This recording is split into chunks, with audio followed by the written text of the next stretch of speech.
السلام عليكم ورحمة الله تعالى وبركاته. مرحبا بكم في فيديو جديد اللي غادي نقترح عليكم فيه هذا الفينانسي اللي غادي نخدمه معكم بطريقة مختلفة على الفينانسي اللي فايته منزله لكم في القناة. كنتمنى منكم تشجعوني باللايكات ديالكم، تابعوا الفيديو إلى الأخير وفرجة ممتعة. نبداو على بركة الله. بالنسبة للمقادير ديال هذا الفينانسي غادي نحتاجو ليها. هنايا عندي 200 غرام ديال الزبده اللي ذوبتها نوازيط، يعني كندير الزبده 200 غرام كنعبرها وكنديرها فوق النار على عافيه مهيله حتى كتولي لي اللون ديالها على هذا الشكل وكتعطي واحد الريحه زوينه. 200 غرام ديال السنيده الا كانت غليظه طحنوها شويه. 150 غرام ديال الابيض البيض، كنعبروا ابيض البيض 150 غرام. 150 غرام ديال بودره اللوز، ممكن تبدلوها باللوز كطحنوه بالقشور ديالو. هنا عندي الفورص 150 غرام ديال الفورص، 150 غرام ديال الفورص. وعندي الفاني، وعندي هنايا النكهات والملحه. اول حاجه غادي ندير هي غادي نجيب شي بول، غادي نطلع الابيض البيض ديالي، يعني غادي ندير ابيض البيض مع السنيده مع الفاني بودره تقريبا معلقه صغيره، قبيصه ديال الملحه، شويه ديال الملحه. صافي غادي نطلع هذا الخليط حتى يولي لي على شكل مرانك، عاد نوريكم من بعد شنو غادي ندير.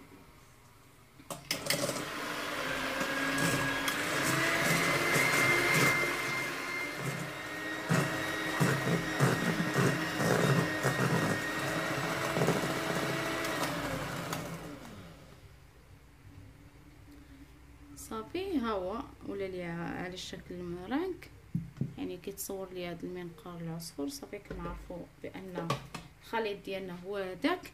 ممكن الا بغيتو يطول عندكم يبقى عندكم مده طويله، ممكن ديروا هاد التخيمولين على شكل جيل ابيض. هانتوما كما كتشوفوا هذه الا بغيتو الفينونسي كنديروها التخيمولين في اللوز، العقده ديال اللوز، وكنديروها حتى في هذا، كنديروها حتى في الفينونسي الا بغينا يبقى لينا يصبر لينا مده طويله. ممكن نضيفو معلقه، انا ما غاديش نضيفها دابا. صافي ها هو طلع لي على شكل مران كما كتشوفوا، كنقلبو هكا ما كيتقلبش. صافي غادي ندير الخطوه الثانيه، هي غادي نغربل النواشف.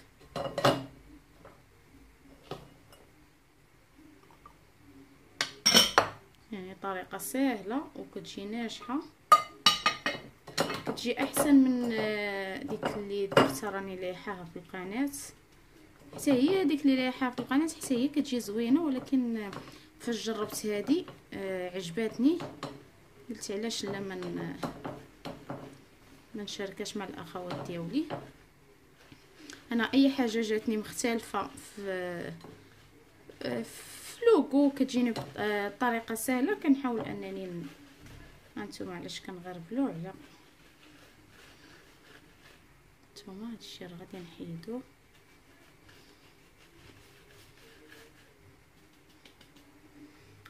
صافي ها هو الخليط ديالي خربل. ها الزبده نوازيط ديالي الا كانت سخونه خليوها حتى تبرد، ما تضيفوهاش شويه سخونه. صافي ها هي دابا من بعد فاش دفات ليا الزبده ديالي غادي نوريكم. غنضيف هادشي تدريجيا، وهذا الخليط اللي غربلت بحال مثلا غادي نضيف 2 معالق ديال النواشف، وغادي نضيف 2 معالق ديال الزبده، وحنا غاديين على هذا الشكل كنمشيو من الاسفل الاعلى بلا ما ينزل لينا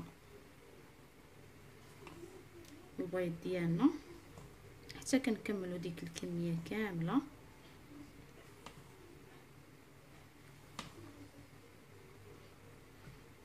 نتوما عاد 2 معالق تقريبا، مفيهوش الكميه كامله. حنا غاديين على هذا الشكل حتى كنكمل هذا الخليط كامل، هاد النواشف كاملين، نكمل الزبده ديالي وكما قلت لكم هكا من الاسفل الاعلى، وكنضربوا الوسط هكا بشويه، نبقى حتى نكمل هذا الخليط ديالي كامل. عاد غادي نكهو. وهنايا راني موجده السيليكون على حسب الرغبه ديالكم، ما تقيدوش بالسيليكونات اللي كنحط انايا. ممكن ديروا اي سيليكون متوفر عندكم.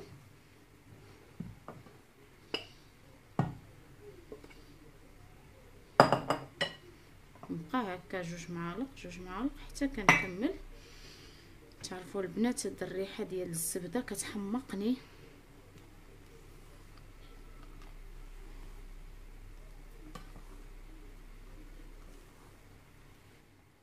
هانتوما الخليط كيفاش كيكون. هانتوما يعني عاقد كما كتشوفوا. صافي دابا غادي نقسمو على حسب السيليكون. انا نقدر نقسمو هنايا لربعه الاجزاء وغادي نكهو. واحد ندير ليه الفيرميسيل، واحد ندير ليه الحامض، واحد ندير ليه نكهه البيستاج، فرومبواز حتى هو. المهم نتوما لكم حريه هو الخليط ديالي قسمته على 4 الاجزاء. كل جزء غادي نضيف ليه النكهه اللي بغيت. انا هنايا عندي نكهه الحامض ونكهه الفرومبواز ونكهه البيستاج. ممكن ديروا حتى باط بيستاج حتى هي كتجي زوينه. انا كنستعمل الباط بيستاج كتجي حتى هي غزاله. والجزء الرابع غادي ندير فيه الفيرميسيل. صافي وكنخلطو، كنديروه في شي بوش، كنديروه في المول ديال السيليكون ديالنا. ها هما كما كتشوفوا موجودين. غادي نختار هنا المول ديال السيليكون اللي بغيت. هنا اللي هادو متوفرين عندي هما اللي غادي نديرهم. اول جزء غادي ندير هذا ديال الفيرميسيل، غادي نديرو في هذا المول ديال السيليكون اللي مثقوب من الوسط. وكنخبط هاد السيليكون ديالي، كندير في لاطا مفرشه بابي كويسو، كنغطيه من الفوق بابي كويسو، كنتقل عليه، كندخلو الفران. نفس الشيء الفينونسي الاخرين. هانتوما بالنسبه لهذا ديال البيستاج غادي نديرو في داك ديال الدولار. دائما كما قلت لكم البنات هاد الفينونسير ما كيستغرقش لمده ديال 15 دقيقه في الفران. هو الا طوال في الفران بحال الشكل ديال الجينواز كيقصح. صافي كنخدموه في هاد المول ديال الدولار وكنضغطوا على هاد الشكل باش ينزل لينا الخليط، ما يجيناش الفينونسي ديالنا عوجين من التحت. وكنديروا هاد الحبه ديال لي سوغيز بالالوان خضرين وحمرين. كما قلت لكم كنفرشوا اللاطه فيها بابي كويسون وكنحطوا السيليكون ديالنا وكنعاودوا نغطيو بابي كويسو. كنتقلوا عليه. علاش كنتقلوا عليه؟ باش الفينونسي ديالنا فاش كيجي يتنفخ ما كيعواش لينا. فاش كنبغيو نحطوا الحطه في بلاطو كيتحطوا لينا الفينونسي ديالنا مقادين. صافي وها هو الجزء الرابع حتى هو درتو هاد قليب. هاد النكهه ديال الفرامبواز درتو في هاد القليب. بالنسبه هانتوما كما كتشوفوا ها هو طاب ليا. راه كما قلت لكم ما كيستغرقش مده طويله. ها هو الشكل ديالو راه كيجيو هشاش. الطريقه اللي خدمتها معكم راه غزاله بصراحه. بالنسبه للكريمه اللي غنزين بها غنحتاج كاس ديال لا كريم فريش وحك ديال جبن جبلي. ممكن تستعملوا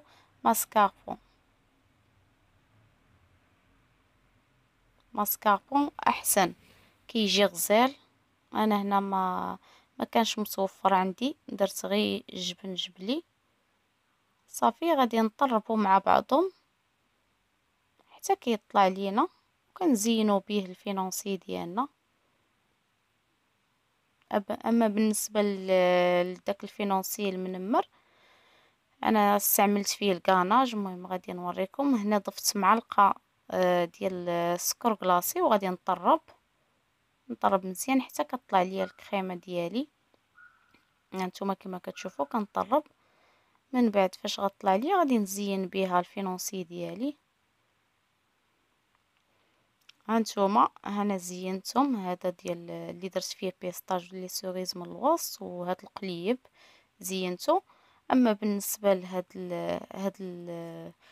هاد الفينونسي اللي درت فيه الفيرميسيل، استعملت الكاناج اللي فيه الكاناج 100 غرام ديال لا كريم فريش، سخنته في كاسرونه، من بعد فاش سخن ضفت عليه 200 غرام ديال الشوكولا ومعلقه ديال الزبده خارج النار صافي، وكنغطيه وكنخليه مده 4 سوايع تقريبا، وكيخرج ليا هكا صافي. هانتوما كما كتشوفوا راه كيجي واقف. غادي ندير عقيقه من الوسط وكيجي الشكل ديالو على هذا الشكل. اما بالنسبه للشكل الرابع ديال الحامض، هو خرجته كما قلت لكم ودرته في الشوكولا وبوشيته بديك الكريمه اللي نكهتها بالليمون. وبالصحه والراحه.